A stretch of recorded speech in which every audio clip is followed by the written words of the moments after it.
Hola a todos, es un gusto poder estar juntos de nuevo para en esta ocasión estudiar la lección número 8 titulada Educación y Redención.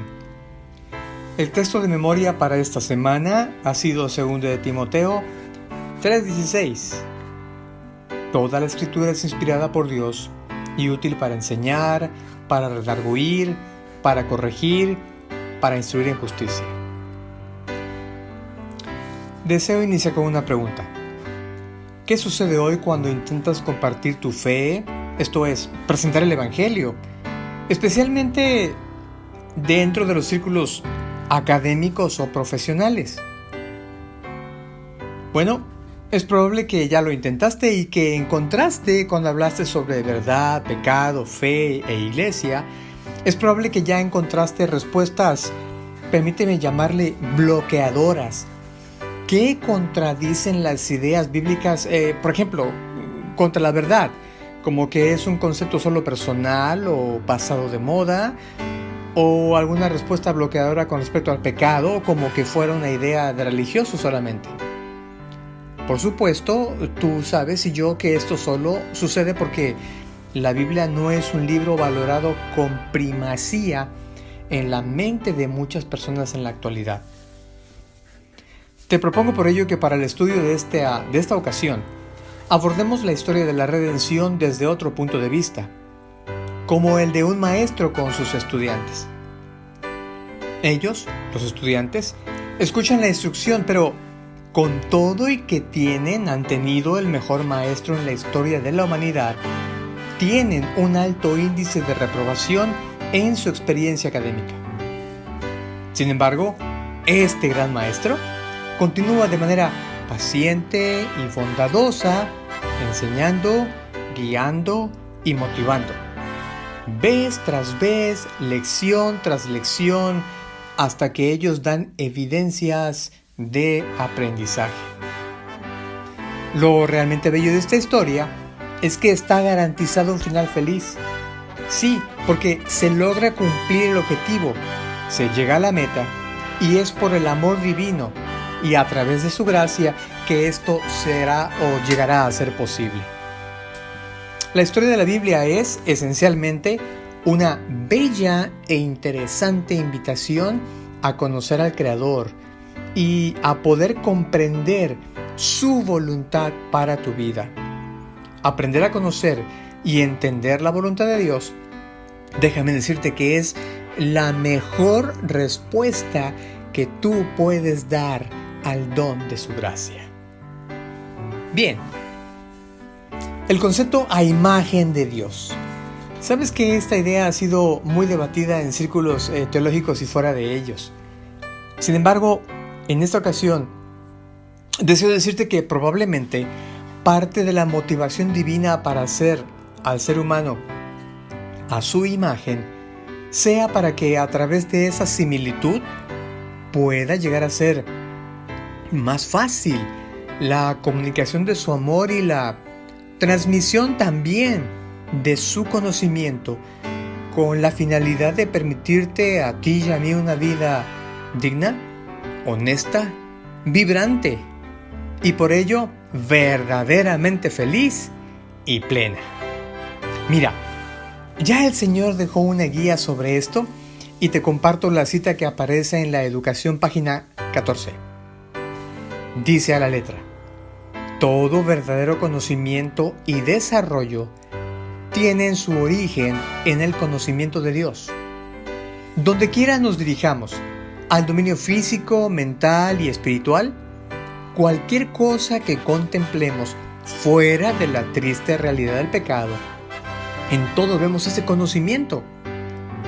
Cualquier ramo de investigación que emprendamos con el sincero propósito de llegar a la verdad, nos pone en contacto con la inteligencia poderosa e invisible que obra en todas las cosas y por medio de ellas. La mente del hombre se pone en comunión con la mente de Dios, lo finito con lo infinito. ¡Qué gran idea! El efecto que tiene esta comunión sobre el cuerpo, sobre la mente y sobre el alma sobrepuja toda estimación. Por eso es importante que podamos dimensionar de manera apropiada lo que redención significa en educación.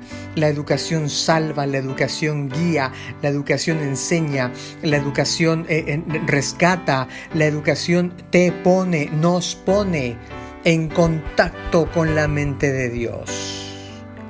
Es interesante, ¿no es cierto? Jesús, en todo Judea y Galilea, en el tiempo que estuvo en esta tierra, fue conocido, sí, como quien sanaba enfermos, resucitaba muertos, pero fue más conocido como maestro o rabí.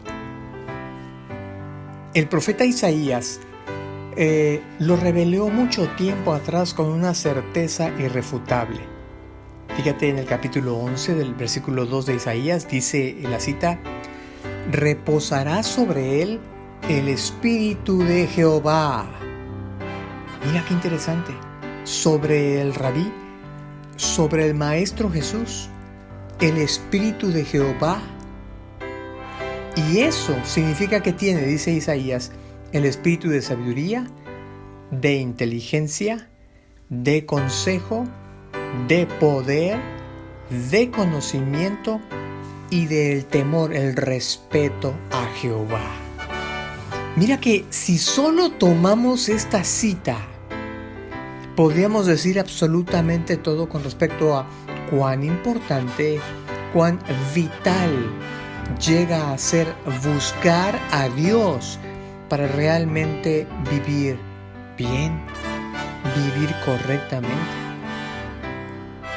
¿Pensaste que buscar instrucción y conocimiento o sabiduría fuera de la que dio Dios como creador es en verdad vano y carente de sentido verdadero?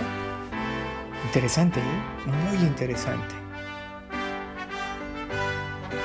La primera parte de la Biblia, en la siguiente sesión que estudiamos durante la semana, es conocido como la Torá. Y esa palabra significa enseñanza o instrucción.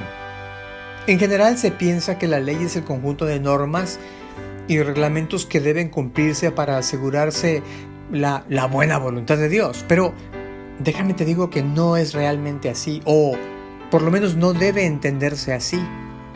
En realidad, la ley, la Torá, es un material didáctico que te enseña a vivir en forma segura y exitosa en esta vida, en esta tierra, aquí y ahora. Y además, asegura una relación verdadera con el Dios creador. ¿Sabes que en la experiencia de la vida del joven ministro Timoteo puedes ver una aplicación de este conocimiento salvador, de esta instrucción redentora, que permite, si tú la ves con detenimiento, una proyección personal verdaderamente exitosa? Quiero compartir contigo ahora una breve descripción de esta preparación. Fíjate que fue en Listra, ahí donde Pablo fue apedreado, donde se encuentra de nuevo con este joven. Él ya había sido testigo de los sufrimientos de este apóstol desde su primera visita a la ciudad. Y en su mente, se había hecho una impresión tan profunda que con el correr del tiempo, y vamos viendo algunas características de este joven de Timoteo, que brilla en la Escritura y en la historia de la humanidad. Número 1, logró convencerse que era su deber entregarse plenamente a la obra de Dios. ¿Te das cuenta qué diferente sería el mundo, la sociedad nuestra, si nosotros todos tuviéramos esta perspectiva, esta sensación? Yo voy a ser un médico, un arquitecto, un ingeniero, un enfermero, un músico, un actuario, un constructor, un agricultor. Sí, pero mi obra es el servicio a Dios. 2, su corazón estaba unido al de Pablo y anhelaba compartir las labores de él. Interesante, ¿no? Él valoraba la sabiduría, la inteligencia, el honor, el respeto, el carisma, la instrucción, la trascendencia de este hombre. cuán importante es poder valorar a los que saben más que nosotros. Número 3, él decidió ayudar como pudiera. Interesante, ¿no? No estaba esperando terminar la secundaria o la prepa o la licenciatura o la maestría o un posgrado. En este momento él deseaba ayudar como pudiera hacerlo. Además, Timoteo comprendía la santidad de la obra de Dios. Es una obra especial, única, trascendente, importante. Es la obra más digna sobre la faz de la tierra. Presentarte como, ya dije en otros momentos, como un pequeño lapicito con el que Dios haga trazos preciosísimos para la honra y gloria de su nombre y para la bendición de la sociedad, y te use a ti como ese lapicito. Número 5. Timoteo no se amedrentaba, no se desanimó frente al sufrimiento y a la persecución. Mira qué interesante. Poseía una resiliencia impactante. Número 6. Estaba dispuesto a ser enseñado. Mira la actitud del que aprende, ¿no? La actitud del que aprende. Número 7. Él dio muestras. Él dio muestras al apóstol Pablo de su carácter y su vida. Al final eso es redención. Mira que al final eso es redención. Nosotros tenemos instrucción en la casa, tenemos instrucción en la escuela, tenemos instrucción en la iglesia para que nuestro carácter sea transformado a la imagen de mi Creador, de tu Creador, de mi Redentor. Número 8. Mira que Timoteo vivió una piedad sana y cuerda. No era fanático, no era exagerado. Interesante, ¿no? Número 9. Él sabía perfectamente cumplir la voluntad de Dios. Señor, ¿qué quieres que yo haga? Igual que lo hizo Jesús, igual que aparece en la Biblia, igual como en nuestros días hombres y mujeres se plegan plenamente a la voluntad de Dios. Número 10. La palabra de Dios era la regla para su vida. Número 11. Conservó puro su lenguaje y evitó que le contaminaran las malas influencias que le rodeaban, ¿no? En San Juan 17 encontramos una de las máximas en esa oración de Jesús. No te ruego que los quites del mundo. Tenemos que ser aquí luz y sal, pero sí guárdalos del mal, ¿no? Número 2, estaba preparado para llevar responsabilidades. Era joven y sin embargo no temió estar al frente. Número 13, era fiel, firme y sincero. Qué interesante. Número 14, su familia, las que habían enseñado a Timoteo durante su infancia, su madre y su abuela, fueron recompensadas. Sí. Viendo a ese niñito, a ese jovencito después, a ese muchacho, a ese hombre, en estrecho compañerismo con el gran apóstol Pablo. ¡Qué bendición para papá, para mamá, para el abuelito, para la abuelita, para los tíos, para la familia! Ver que ese niño que fue pedido a Dios, que nació con bien, que creció, llega a ser maduro y llega a servir a Dios. 15. Era tan solo un joven cuando fue escogido por Dios como un maestro. Un joven. 16. Sus principios, lo que regía su vida, la columna vertebral moral de su existencia, fueron establecidos desde su primera infancia. Número 17. Tenía con plena dignidad, ganada palmo a palmo, el puesto de ayudante de Pablo. 18. Llevó sus responsabilidades con mansedumbre cristiana. 19. Timoteo buscaba constantemente el consejo y la instrucción de Pablo. No se creía con experiencia, no creía que ya lo sabía todo. Siempre, ya lo vimos antes, la condición del que aprende. 20. Él no actuaba por impulso, pero le dirigía la reflexión y la serenidad, buscando a cada paso: ¿este es el camino, Señor? 21. El Espíritu Santo encontraba en él a uno que podía ser amoldado y modelado como un templo para la morada de la divinidad. ¡Qué hermosa idea! Esto logra la educación, esto es redención en la educación. 22, miren, no tenía talentos especialmente brillantes, no descollaba, no era el chico que todo el mundo veía como el famosito, pero su trabajo era valioso porque usaba en el servicio del Señor esas capacidades que Dios le había concedido. Y él tenía plena certeza de esas capacidades. Y la 23ª característica, su conocimiento de la piedad experimental le distinguía de los otros creyentes, le daba influencia. Piedad experimental.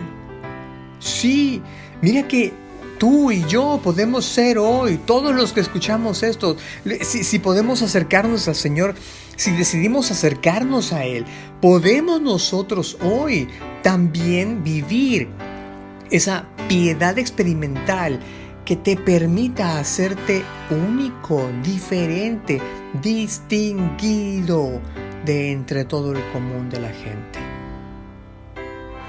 En Consejo para los Maestros, página 427 y el párrafo 1, aparece la explicación de lo que vivimos hoy. Dice a la letra, no haber estudiado la palabra de Dios es la gran causa hoy de la debilidad e ineficiencia mentales. Al apartarse de ella para alimentarse de los escritos de hombres no inspirados, la mente se empequeñece y degenera. No se pone en contacto con los principios profundos y amplios de la verdad eterna. El entendimiento se adapta a la comprensión de las cosas con las cuales está familiarizado. Y en esta devoción a lo finito se debilita, su poder se contrae y después de un tiempo se vuelve incapaz de expandirse. ¡Qué triste! Timoteo vivió lo contrario. Moisés vivió lo contrario. Daniel y sus compañeros veíamos la semana pasada. Pero hoy, porque no estudiamos la palabra, porque no buscamos a Dios, porque no amoldamos nuestra experiencia viva, real, cotidiana con Él, por eso tenemos más del hombre que de Dios. Por eso la imagen se degenera cada vez más, la imagen de Dios en nosotros. Con la entrada del pecado a la experiencia humana, esa imagen, decía, fue casi borrada la semejanza divina en el ser humano. Y 3 fueron las consecuencias más sentidas. Primero, las facultades físicas se debilitaron. 2, la capacidad mental disminuyó. Y 3, la visión espiritual se oscureció. Este estado de cosas puso al ser humano bajo la real amenaza de la muerte. Pero aquí es donde viene el centro de lo que estudiamos durante la semana. Los sabios. ¿Has leído Proverbios o Eclesiastés? Bueno, resulta que durante el periodo del reinado de Salomón fue cuando Israel se convirtió en luz para las naciones que le rodeaban. En ese periodo de la historia del pueblo de Dios, ellos honraron abierta y plenamente a su Creador. A través de su vida, ellos enseñaron los principios de la verdadera grandeza y el honesto éxito en la vida. Salomón, sí. ¿Tenía sabiduría sobresaliente? Sí. ¿Riquezas fabulosas? También. ¿Extenso poder y fama? Sí. Pero no fue esto lo que le permitió la extensa gloria en su periodo de gobierno. No. Fue la honra que dio a Dios, y por ello el uso sabio que él hizo de los dones del cielo, como la inteligencia, la visión, el inteligente don de gentes, la planificación, entre muchos otros, fue tan grande y evidente su éxito que otros monarcas desearon saber la fuente de su sabiduría. ¿Recuerdas a la reina de Saba? Cómo hizo un viaje para plenamente saber, indagar de dónde venía tanta grandeza. Bueno, está a nuestro alcance, déjame decirte. Eso es parte de la educación, por eso la educación redime, la educación salva. En Testimonios para la Iglesia, el tomo 4, la página 414, te comparto algunas ideas sobre nuestro colegio ahora. Déjame hablarte sobre nuestros colegios ahora.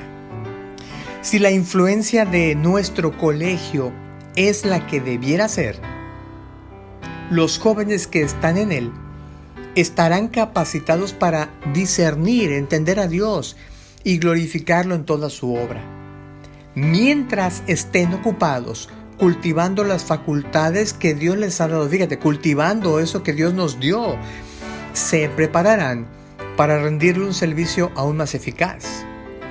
El intelecto santificado abrirá los tesoros de la palabra de Dios y juntará sus preciosas gemas para presentarlas a otras mentes y moverlas también a buscar las profundas cosas de Dios.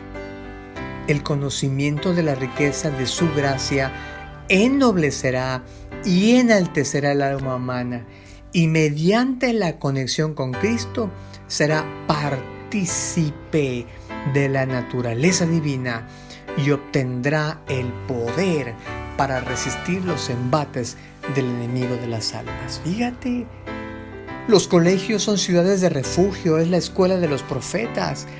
Permite que el intelecto humano pueda ser lleno, pueda brillar por entender y contener entonces los tesoros de la palabra de Dios. Y eso va a motivar a los graduados de nuestros colegios cristianos adventistas del séptimo día para mover a otras mentes, para motivar a otras personas, para animar a otras personas a buscar las profundas cosas de Dios, para que, como Israel en tiempos de Salomón, hoy los cristianos adventistas del séptimo día puedan convertirse en luces en esta sociedad. ¡Qué interesante! Eclesiastés, Salmos, Proverbios tienen enseñanzas preciosísimas. Te comparto, por ejemplo, solo a guisa de una muestra, en el Salmo 1. Mira los consejos, mira la sabiduría, mira la enseñanza en la Escritura. Es muy feliz el varón que no anduvo en el consejo de los malos, que se apartó del camino de los pecadores, que no los escucha, que no se detiene, que no los valora, que pone su línea, que marca su diferencia.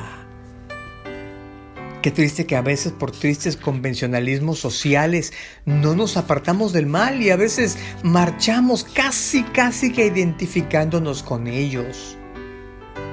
El Salmo 15 también es otro ejemplo, igual solamente como una referencia. Mira cómo dice el Salmo 15. El que camina en integridad, el que hace justicia, el que habla con la verdad, el que no calumnia con su lengua, el que no admite reproche contra su vecino, que no da su dinero a usura, el que no admite ningún soborno contra el inocente. Este que hace estas cosas no resbalará jamás. El Salmo está describiendo a una persona, a un hombre o una mujer, un joven, una señorita, un anciano, una anciana con dignidad trascendente. ¿Te das cuenta? Y eso está en la Biblia. No necesitamos realmente mayores libros sobre superación personal. Mira el Salmo 35 también, allí cerquita. Solo igual, para poder recordar algunos de los principios guiadores en la palabra. Mira, por ejemplo, en el versículo 23 en adelante: muévete, despierta para hacerme justicia, para defender mi causa. Júzgame conforme a tu justicia, Jehová Dios mío. Que no se alegren de mí, no digan en su corazón, ya es nuestro. No digan, lo hemos devorado. Dios protege, Dios guía, Dios sana, Dios salva. ¿Recuerdas aquella cita de los Proverbios? El espíritu triste seca los huesos. Alguna vez, preguntando a personas que saben de esto, me explicaban lo siguiente. ¿Sabes que los huesos contienen la médula ósea? Allí se encuentran las células sanguíneas, de donde los glóbulos rojos transportan el vital oxígeno para el cuerpo. Pero también allí están las células inmunitarias, dentro de las cuales están los leucocitos responsables de tu protección contra los microorganismos invasores. ¡Mira! Un tratado de fisiología humana.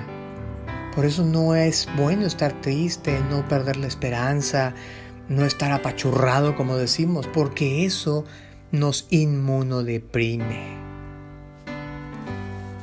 Así que la redención debe restaurar la imagen perdida de Dios en la humanidad. Esto es, promover el sano cuidado y sano desarrollo del cuerpo, la mente y sus facultades y el alma.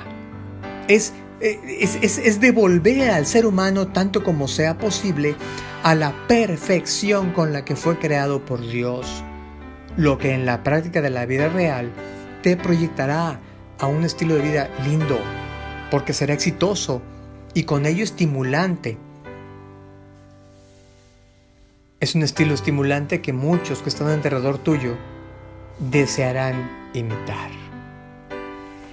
Hablando de la escuela, quiero proponerte algunas ideas con respecto a la educación basada en la gracia de Dios. Esta redención. Sí. Fíjate que cuando hablamos de nuestras escuelas o de la escuela, hay algunos elementos que son importantes confrontar con respecto a la enseñanza. Déjame mencionarte algunos problemas. Lo que se ve con la orientación sin la gracia de Dios, sin el conocimiento de Dios, y lo que sucede con la orientación con la gracia de Dios. Por ejemplo, el primer problema, el ambiente escolar. La orientación sin la gracia hace que sea frío y tenso, pero la orientación con la gracia hace que sea amigable e inclusivo. Interesante, ¿no? El director es otro que puede ser un problema. Sin la gracia puede ser celador, difícil de llevar, pero cuando hay gracia se convierte en un ayudante. Los maestros, los profesores, cuando están sin la gracia se convierten en policías, vigilantes, pero cuando están con la gracia se convierten en mentores. Los trabajadores, cuando están sin la gracia, son tratados con desconfianza, pero cuando hay gracia, son tratados con confianza. El dormitorio, para aquellos lugares donde hay internado, ¿no? Sin la gracia se convierte en una prisión, pero cuando hay gracia de Dios en esa educación, se convierte en un hogar. Los decanos, sin gracia son vigilantes, con gracia son amigos. Las políticas de aceptación sin la gracia buscan la perfección, pero con la gracia buscan a los que están dispuestos a aprender. Mira, dispuesto a aprender, a crecer. El manual del estudiante es el problema. Sin la gracia se convierte en la lista de lo que no puedes hacer, pero con la gracia se convierte en oportunidades para un desarrollo. Las preguntas son un problema. Sin la gracia, no preguntes.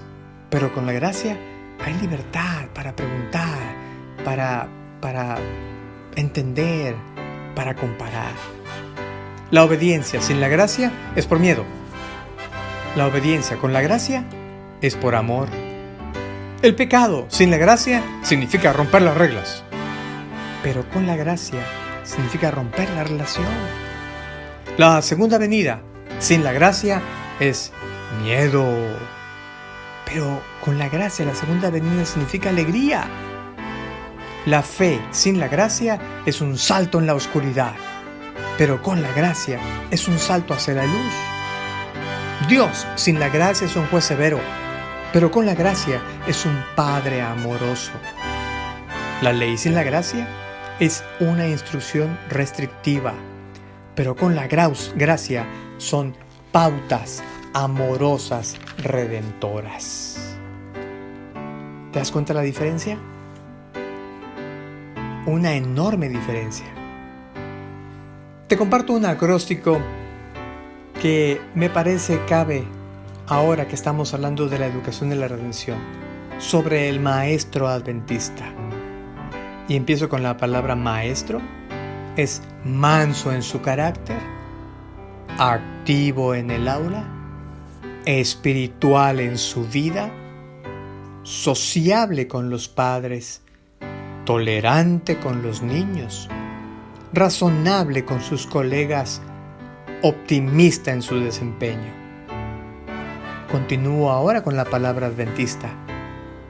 Atento con sus supervisores, diligente en sus actividades, visionario del futuro, equilibrado en su carácter, natural en su enseñanza, temperante en sus hábitos, imitador de Cristo, sincero consigo mismo, trabajador organizado y amable con todos. Pudiera parecerte que es mucho.